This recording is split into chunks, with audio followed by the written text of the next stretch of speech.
さて、今日は夏目漱石の夢十夜から第二夜を朗読したいと思います。その前に少しこの物語の背景や当時の時代についてお話ししたいと思います。まず夏目漱石について簡単にご紹介しますね。彼は明治時代を代表する作家で、特に日本の近代化の波の中で伝統と新しい価値観の狭間に揺れる人々の姿を描き出しました。漱石自身も明治政府からの留学制度でイギリスに渡った経験があり、西洋と日本の文化の違いを深く感じることが彼の作品に大きな影響を与えています。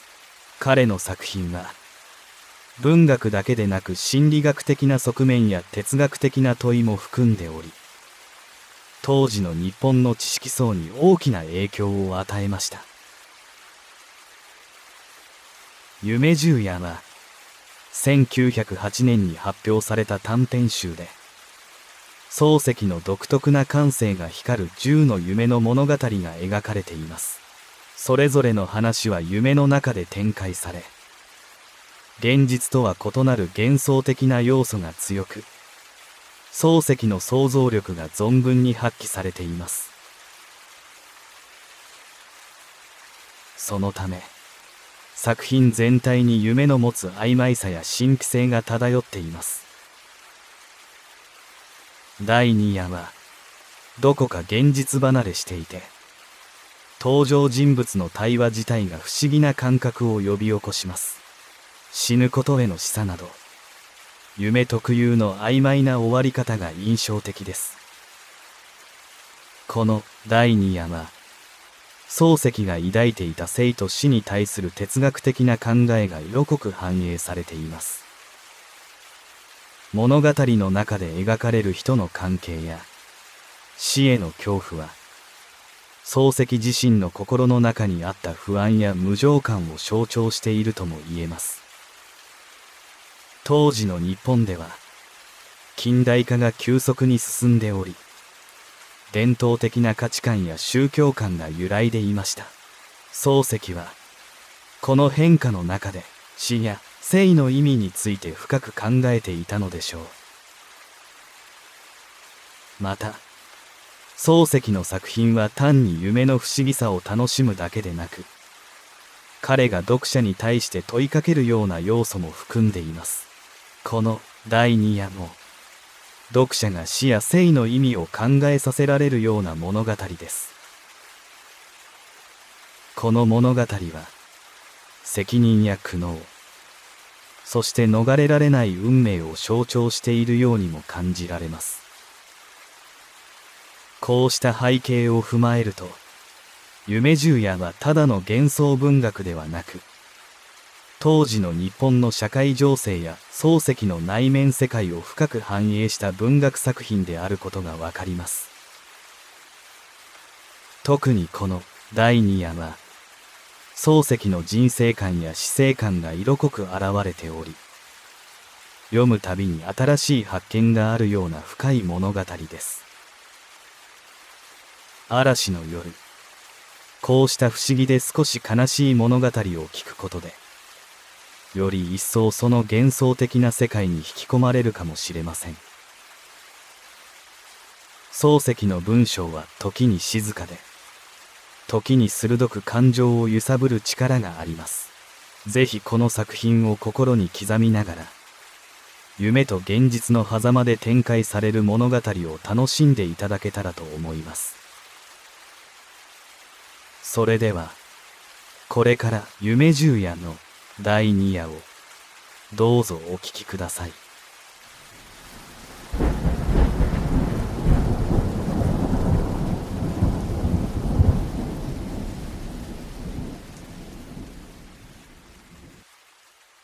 こんな夢を見た。和尚の部屋を下がって、廊下伝いに自分の部屋へ帰ると、行灯がぼんやり灯っている。片膝を座布団の上について、刀身をかきたてたとき、花のような長寿がパタリと朱塗りの台に落ちた。同時に部屋がパッと明るくなった。襖の絵は武尊の筆である。黒い柳を濃く薄く、おちこちと描いて、寒そうな漁夫が傘を傾けて土手の上を通る。床には懐中文殊の軸がかかっている。炊き残した線香が、暗い方でいまだに匂っている。広い寺だから神官として、人気がない。黒い天井に差す丸あんどんの丸い影が、仰向く途端に生きてるように見えた。縦膝をしたまま、左の手で座布団をめくって、右を差し込んでみると、思ったところに、ちゃんとあった。あれば安心だから、布団を元のごとく直して、その上にどっかり座った。お前は侍である。侍なら悟れぬはずはなかろうと和尚が言った。そういつまでも悟れぬところを持ってみると、お前は侍ではあるまい、と言った。人間のクズじゃと言った。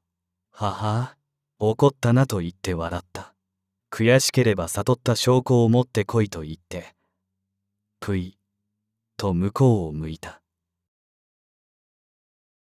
けしからん。隣の広間の床に据えてある。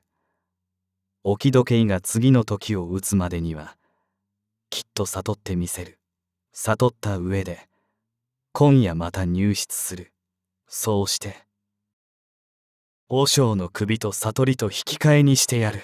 悟らなければ、和尚の命が取れない。どうしても悟らなければならない。自分は侍である。もし悟れなければ自尽する。侍が恥ずかしめられて、生きているわけにはいかない。きれいに死んでしまう。こう考えたとき、自分の手はまた思わず布団の下へ入った。そうして、朱座屋の担当を引きずり出した。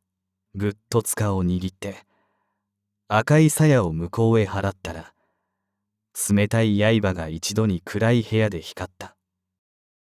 すごいものが手元から、スースーと逃げていくように思われる。そうして、ことごとく切っ先へ集まって、殺気を一点に込めている。自分はこの鋭い刃が、無念にも針の頭のように縮められて、くすん五分の先へ来て、やむを得ず尖ってるのを見て、たちまちぐさりとやりたくなった。体の血が右の手首の方へ流れてきて、握っている柄がにちゃにちゃする。唇が震えた。短刀を鞘へ収めて、右脇へ引きつけておいて、それから前牙を組んだ。上州曰く無と。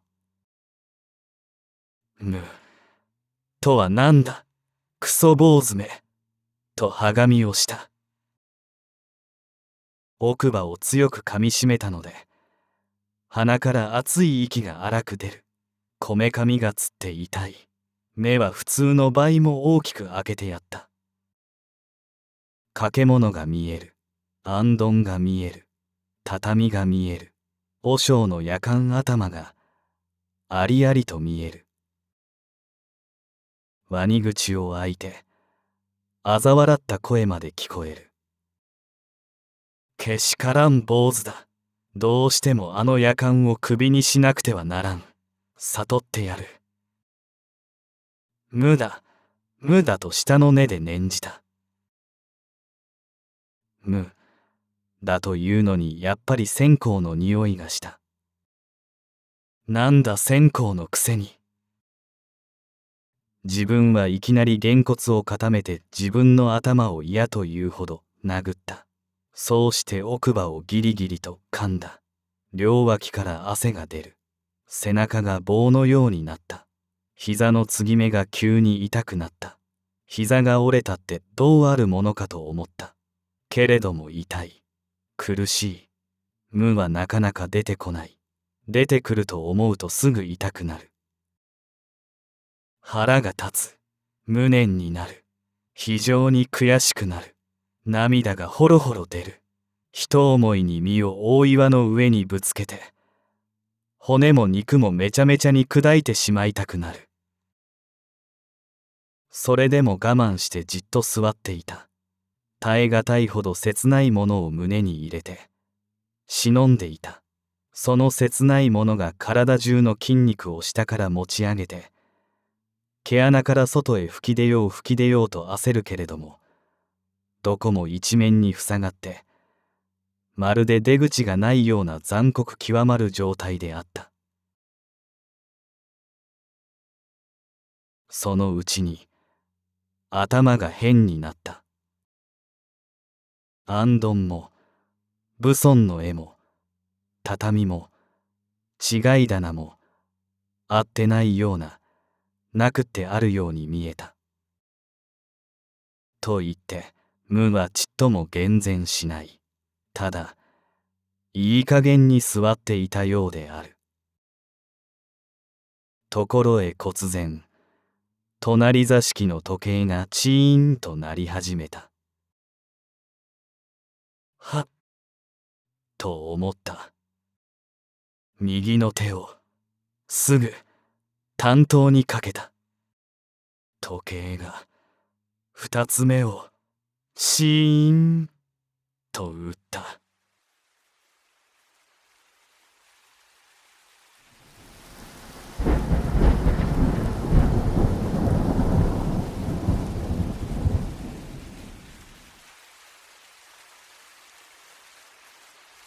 第2夜はとても不思議な物語でしたね。主人公が一人で苦しんでいるシーンや死についての暗示が含まれている部分など、まるで現実の中に少しずつ幻想が入り込んでくるようでした。漱石の描く夢は単なる幻想ではなく、人生の無常や人間の心の深層に触れるものが多いです。読み終わった後も何か心に残るものがあるのが魅力です。また次にお会いする時には別の夢の世界を一緒に楽しめたらと思います。またお会いしましょう。